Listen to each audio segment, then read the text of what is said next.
কথায় আছে না, বাবা না ডাকলে বাবার ধামে যাওয়া যায় না, ঠিক আমার সাথেও তেমনই হয়েছে। কদিন আগেই আমি আমার এই স্কুটি নিয়ে ঘুরতে ঘুরতে ধুবুলিয়া টিবি হসপিটালের কাছে চলে আসি। আর এসে এই একটা রাস্তাতে আমি ঢুকে পড়ি, ভাবছিলাম যে এটা কোথায় যায়, এই রাস্তাটা একবার দেখি। তো এসে আমি দেখে যাই এখানে বাবা মহাদেব বসবাস করেন। তো এখানে খুব সুন্দর একটা বাবা মহাদেবের মন্দির রয়েছে।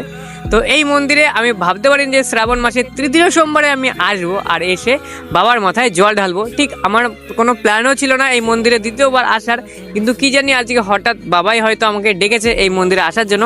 তো এই মন্দিরটা খুব সুন্দর, তোমরা অবশ্যই যারা ধুবুলিয়ার আশেপাশে আছো, এই মন্দিরটা খুব সুন্দর। তোমরা অবশ্যই ধুবুলিয়ার আশেপাশে যারা আসো, অবশ্যই শ্রাবণ মাসে এই বছরে যেহেতু 5টা সোমবার রয়েছে শ্রাবণ মাসে, তো অবশ্যই চলে আসবা এই মন্দিরে। তো এই মন্দিরটা সম্পূর্ণ বানিয়েছে এক বিএসএফ স্যার রয়েছে ওই দিকটা করে।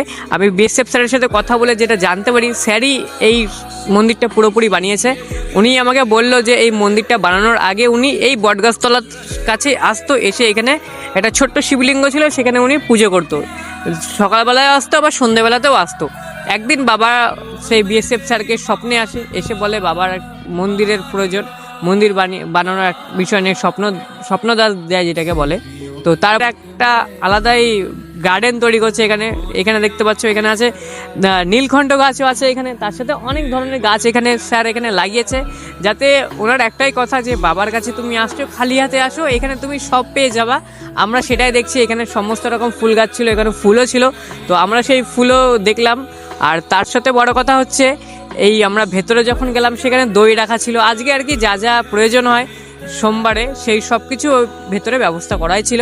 তো তোমরা এখানে খালি হাতেও আসতে পারো আর এসে এই বাবার এই মন্দিরে জল ঢেলে যেতে পারো। তো অবশ্যই যারা ধুবুলিয়ার আশেপাশে দেখছো অবশ্যই চলে আসবে টিবি হসপিটালের এই জায়গাটাতে। তো সবাই কমেন্টে জানিয়ে দিও হর হর মহাদেব। দেখা হচ্ছে নেক্সট কোনো ব্লগে।